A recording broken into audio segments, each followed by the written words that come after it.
a very cursory entry into a complex topic, the Buddha's Four Noble Truths.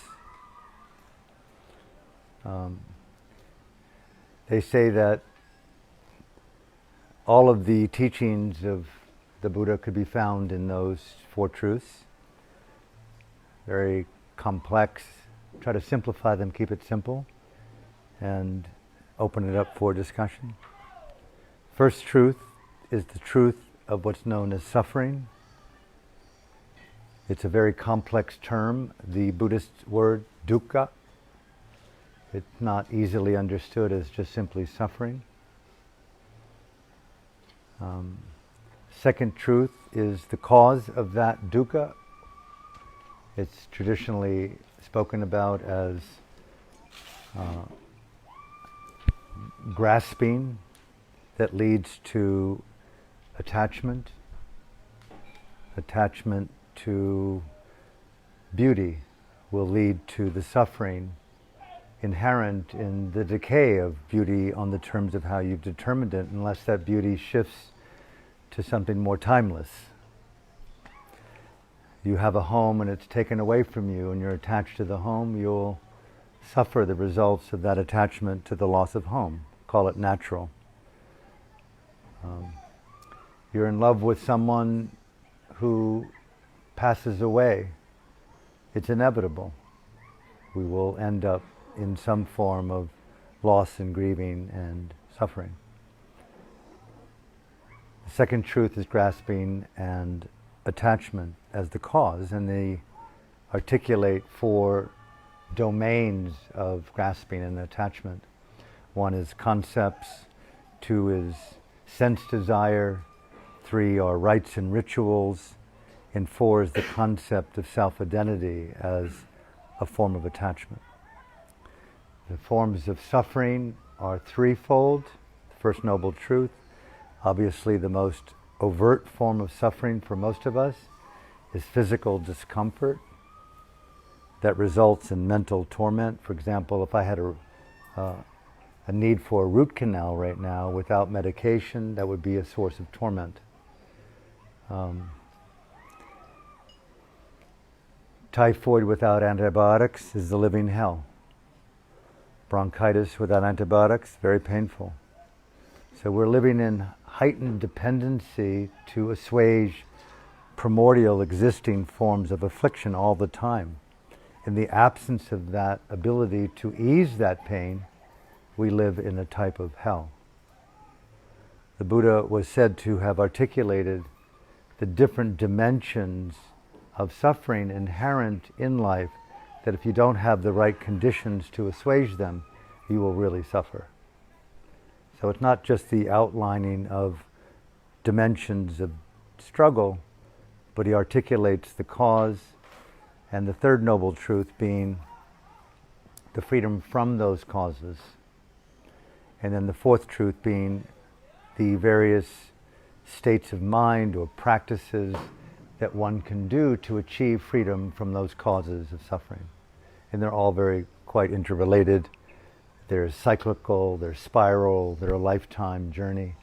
I've never met anyone, I've asked the question, have you succeeded in removing all forms of dukkha or suffering from your mind? Even the most so-called awakened teachers I've met will always consistently say no.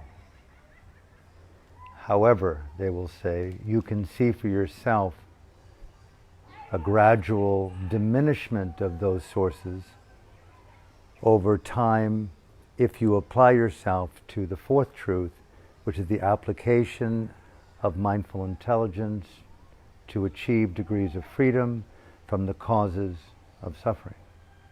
So those four in sequence are the pragmatism of what we would call Dharma literacy. For me personally, my own understanding of world Dharma is both a distillation of these four truths, and for me personally, an expansion through them. I won't say beyond them, but it includes different modalities. It includes ancient and modern. as well as Eastern and Western beliefs, as well as my own personal experience. But the first noble truth: physical suffering, you can't avoid it. Old age, disease, and death, and illness. It'd be unthinkable if we didn't have shelter, or clothing, or medicines, or food, or human contact to assuage the struggles of the loss of those things. It's so evident, but in the absence of them, it's remarkable. I think many of you have been to areas of the world where there isn't the availability of physical ease, foods, medicines. Having, in my own brief time, lived in India, spent nearly 6 months in Calcutta. I've been to Bangladesh and the most impoverished sections of Burma, where there are people in the hundreds of thousands without access to medicine. And so the average lifespan is short. The decay of that lifespan is rapid and severe. To see someone writhing with typhoid without an antibiotic is not a present sight, or with dengue or malaria or the need for an operation. Fair enough? So we're not masking a lot of these sufferings, but based on human intervention and those who have and those who don't have, determine who gets to be free of suffering and who doesn't. But the Buddha tried here, according to the text, to unvarnish the circumstance. If you don't have access to the remedy, you're really in hell. So that first form is super obvious. They call it dukkha dukkha, an obvious form of suffering. The second form is even more overt. It's incomparably more demonstrative. I won't ask for a show of hands, but it's one thing to deal with loss and the eternal grief of the heart of that, right? Rejection is not an easy thing to deal with. When you really are there with someone and for some reason or another, you're rejected, and it's terribly agonizing to deal with the thorn or the sword or the spear or the guillotine, whatever you want to do to talk about the severity of that pain. It's a mental anguish. People would do almost anything to avoid mental anguish, to have mere physical discomfort. That is a very overt form of suffering, and we often seek remedies for it pretty immediately, as we would with physical difficulties.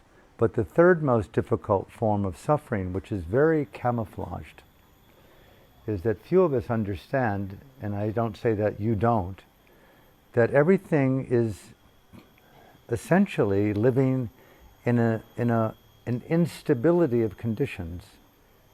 There is nothing that we can do to control the inherent impermanence that we as humans in this planet sit within, that vibrates at physics levels that are completely out of our control.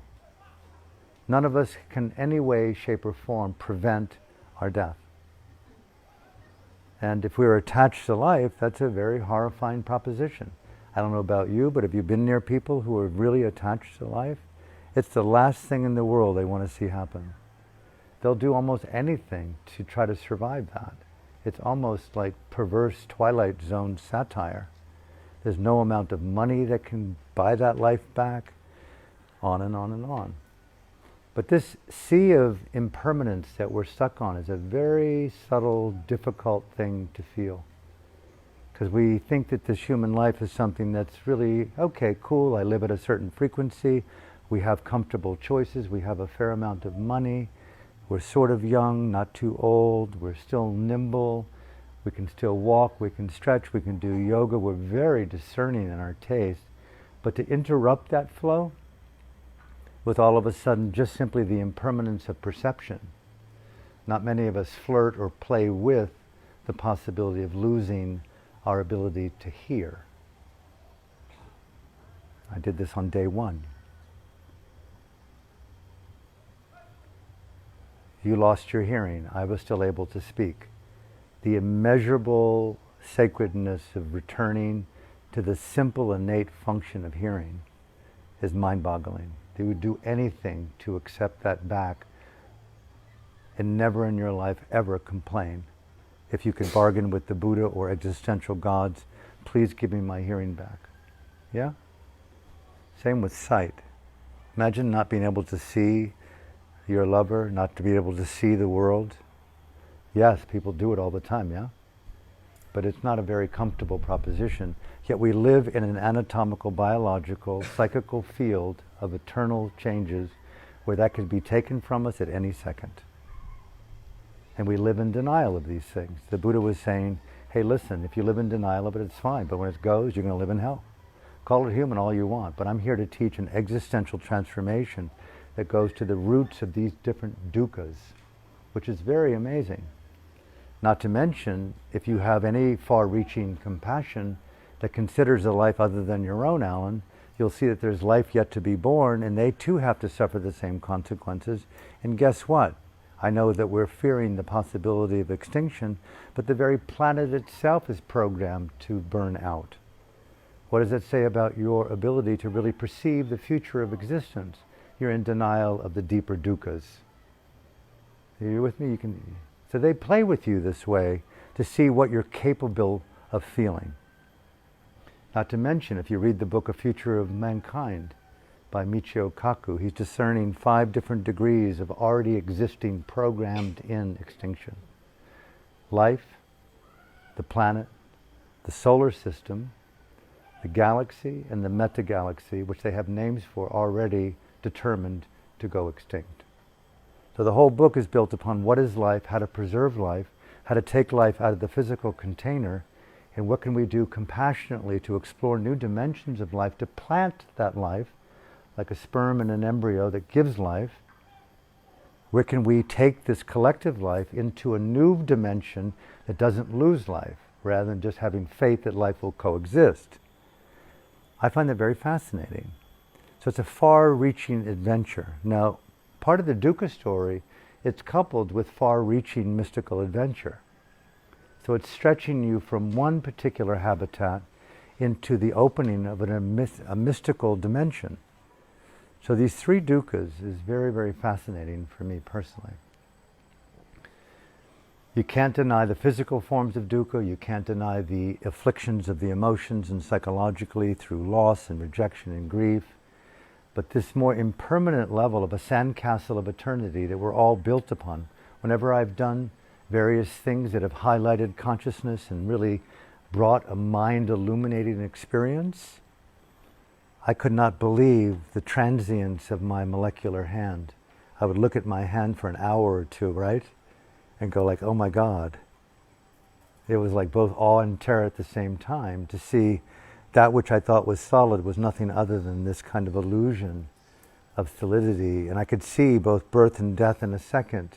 And I was terrified and excited immediately, but I wanted to know what I didn't know. I wanted to go to the very roots of this thing. And again, the Buddha said, listen, I teach only one thing, that there is dukkha and a release from it. It could only come from you, the individual, to take responsibility for your own mind and looking deeply into the roots of that consciousness and extract from it the delusions that prevent you from being free from it. You have an arrow in your heart, Mr. Clements, and you're asking me to understand who shot it and why. All I'm suggesting is a way to pull it out right now. We can talk later. That's existential classical meditative Buddhism.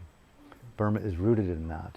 You take the arrow, you take your mindful intelligence, and you sit and you feel, and you take the arrow of delusion, so to speak, out of your soul, out of your mind, out of psyche, out of source. And the whole practice is the evolution of taking delusion, creating luminosity that brightens the field. It isn't taking the arrow out as much as it's displacing the belief that you've been shot. And there's a whole perception around the dealing with dukkha as one of the most unthinkable forms of illusion. Okay, now second noble truth, concepts. We grasp to ideas And those ideas are not reflections of reality. Look in Webster's dictionary, one of the most spiritual books on the planet, under the idea of concepts.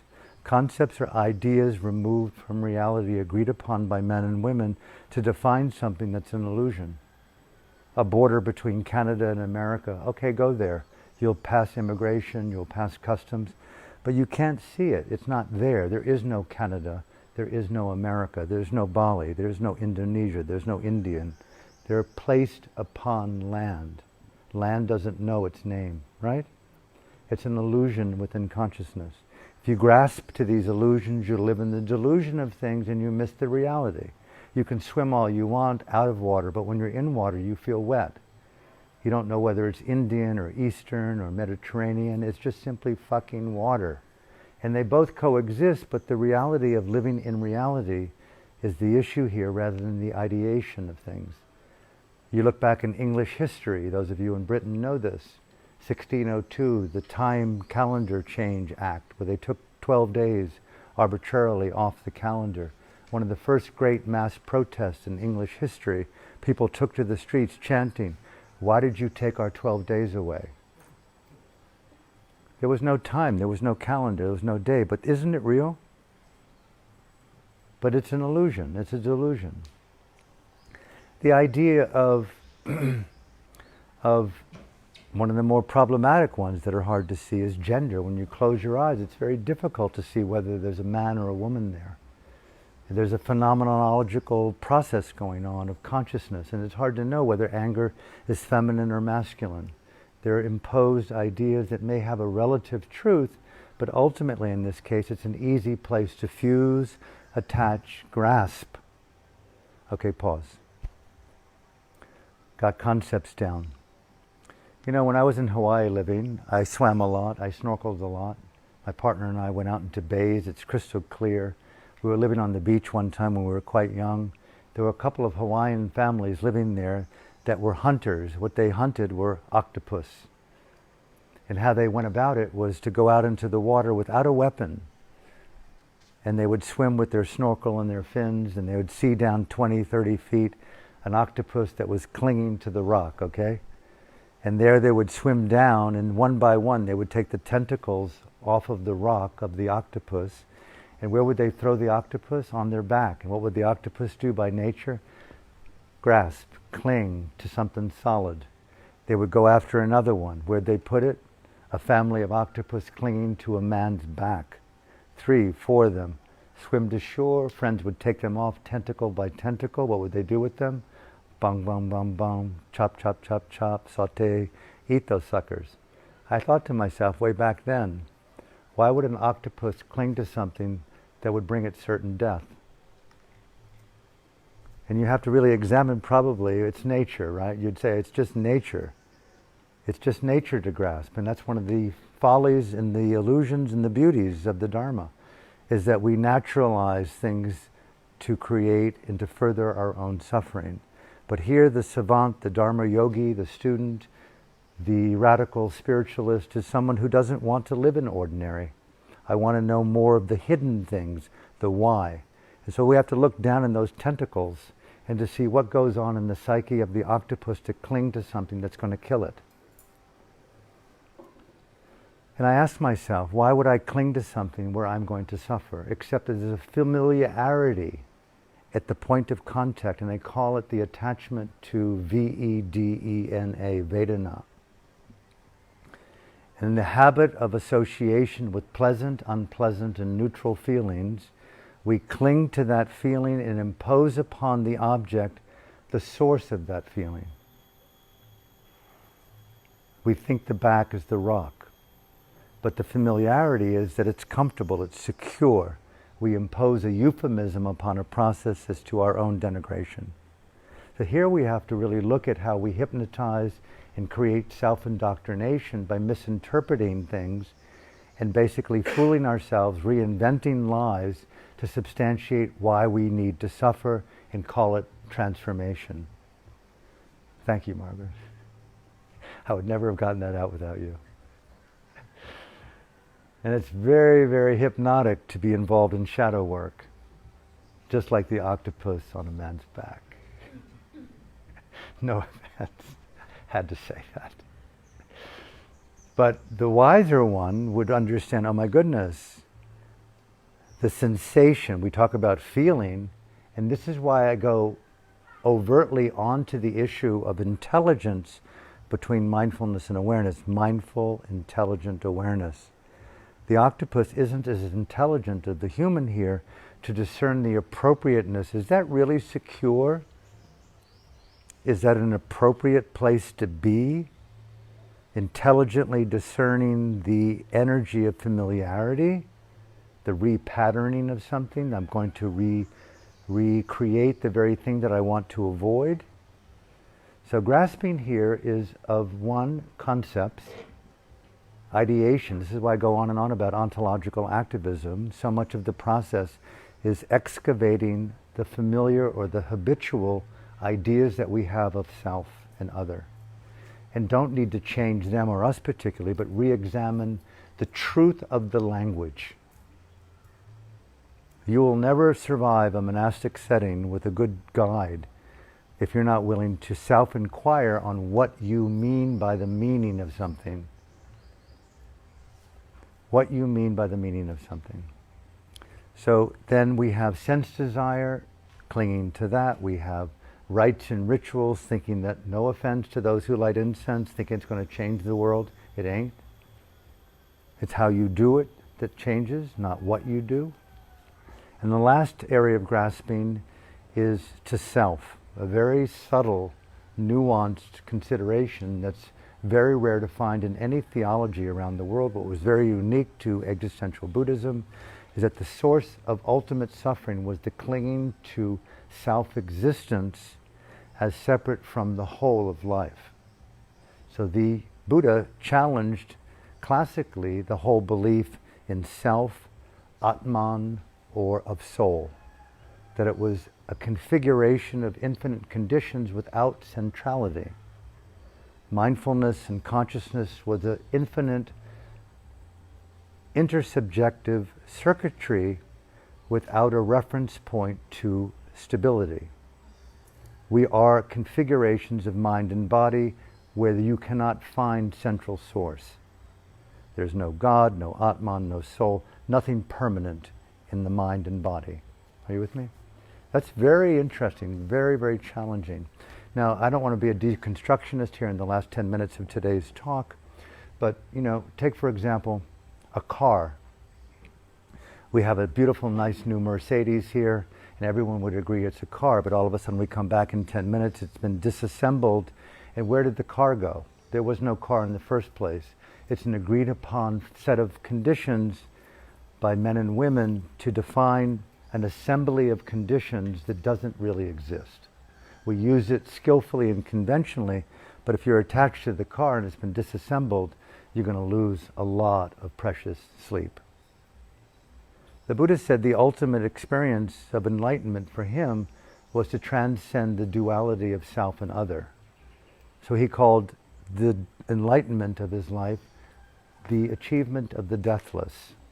He likened it to the belief of a whirlpool, that there isn't a central figure at the center of that pool. It's a set of conditions that if you are mesmerized by the surface of that wall, you will be in perpetual spinning cycles. But if you relax the momentum of that habit, go against the current of grasping, it'll cease, but the whirlpool didn't disappear, the conditions did. Suffering is based on conditions, and so these last truths are employing conscious conditions to challenge ignorantly applied conditions to reverse the centrality or the gravity or the whirlpool effect of habitual patterns. And this has been explicitly in thousands of pages, and meditation works upon it. It's called the displacement theory. We have to confront in the beginning the habit, the preponderance of activity that goes into the familiar.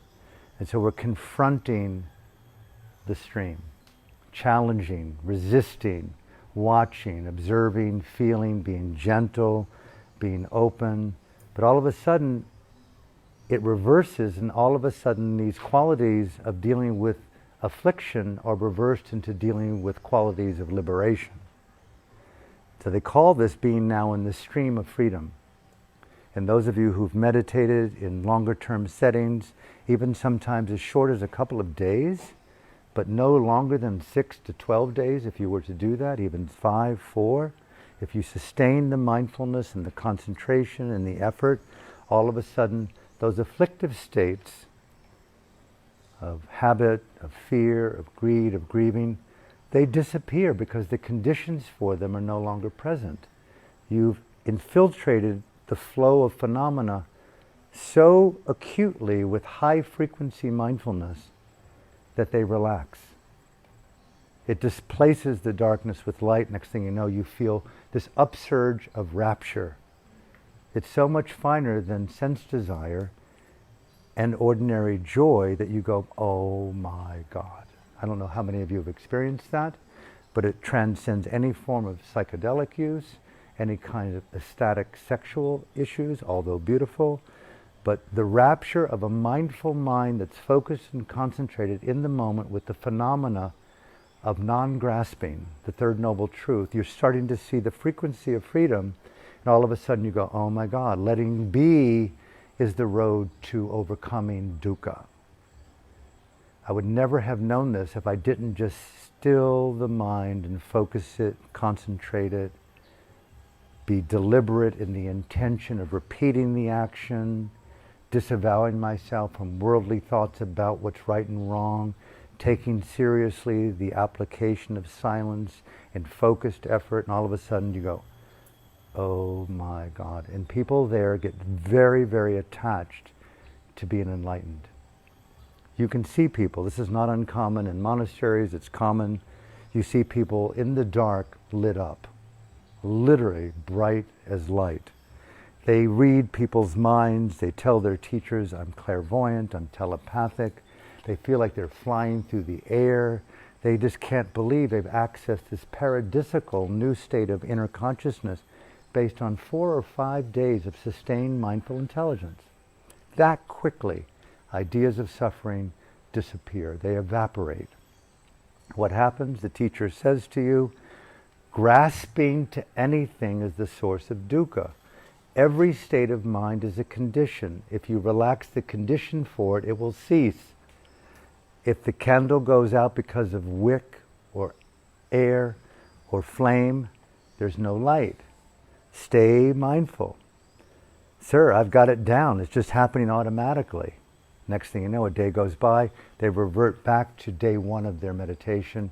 Where did the rapture, the bliss, the telepathy go? It's gone. The conditions for it. They feel anguished. And all of a sudden they have a heightened set of not even being attached to rapture, not even being attached to insight. Vigilantly freeing to the stage we'll end today with, which is upekkha, equanimity. The state of equanimity, or upekkha, you'll hear it if you come to Burma, is an unsurpassed sense of ease of being in the face of joy and pain, fame and gain, loss in worldly activities, beautiful as they are. You feel impervious to the flow of God's lila. You are in unthinkable flow, and you know without a doubt how you got there. Vigilant, diligent, concentrated mindfulness. And no one can take you from your meditative position at this point. It becomes unshakable. And you listen so intimately to your Kalyanamitta, your guide, that you'll do everything and anything to stay vigilant. And some people here who intended, I'll end with this, to stay for 10 days, will stay for 2 years. Why would I go back to ordinary sense desire when I have upekkha? Because you know if you let go of the condition, you'll revert back to the gravity of these negative forces. You haven't uprooted them, Alan. You've just simply abandoned your addiction to them. Sorry for the word. Your compulsion for them. The habit of fusion. The habit of gravity. The habit of grasping. So those are the 4 noble truths, sort of in a short little nutshell. It's close to 5 o'clock today. I really do not want to take extra time from you. I know you have things that you need to do. But for the last couple of minutes, are there any questions about today? We'll carry on tomorrow. Please, if I could ask you to be succinct.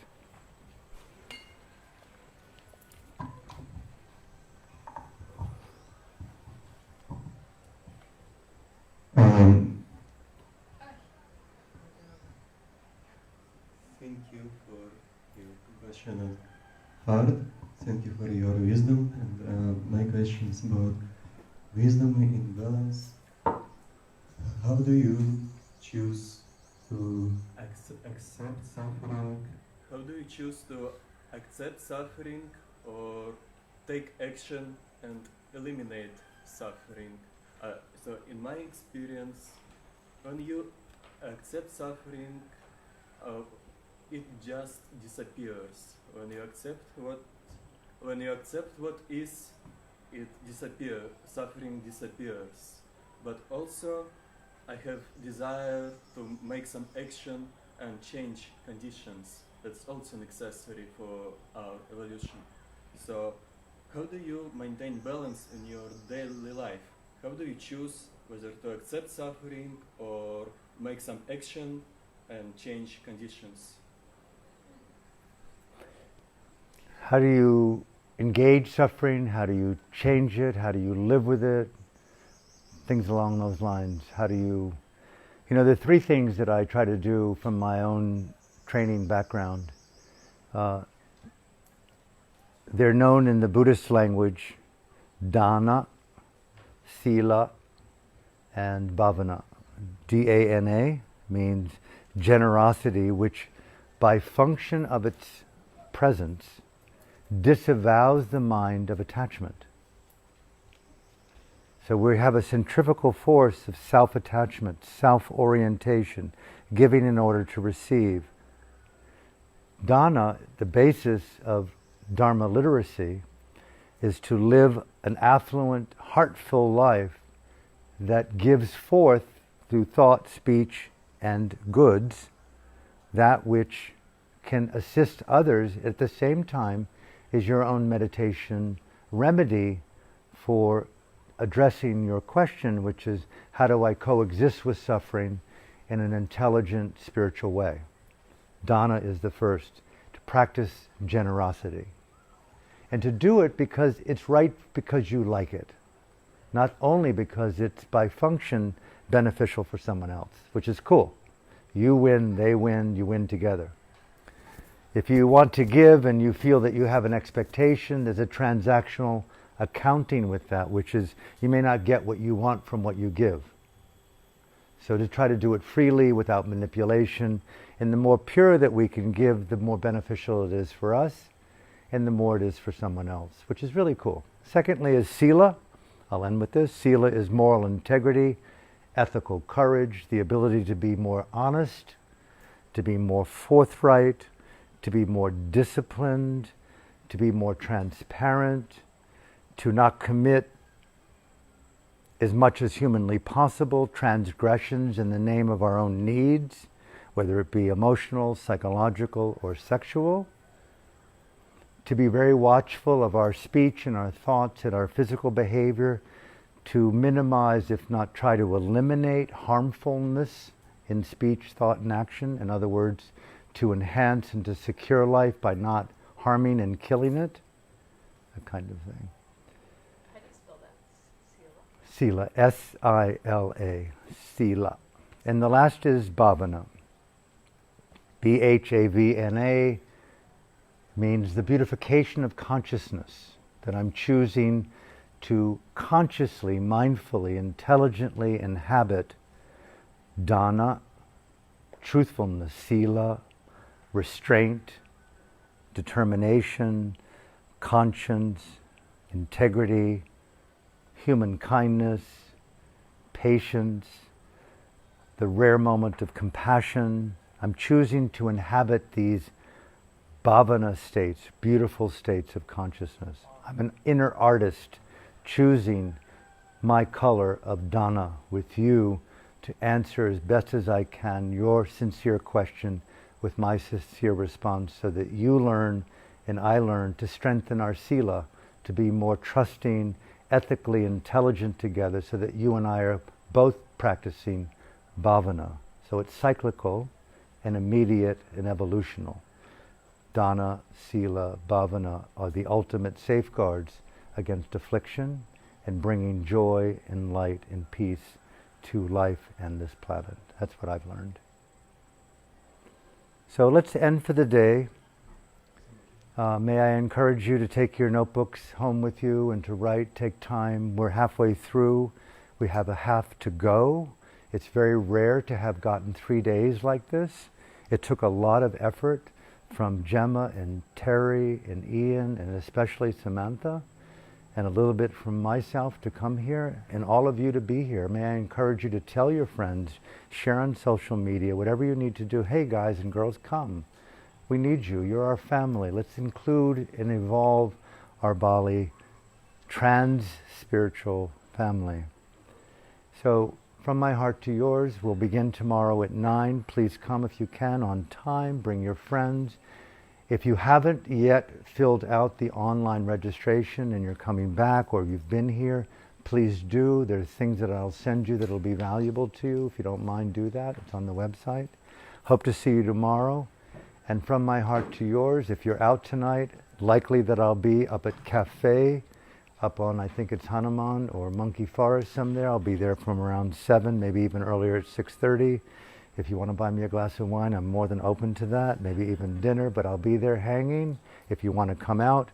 And last but not least, this whole retreat is offered as a gift.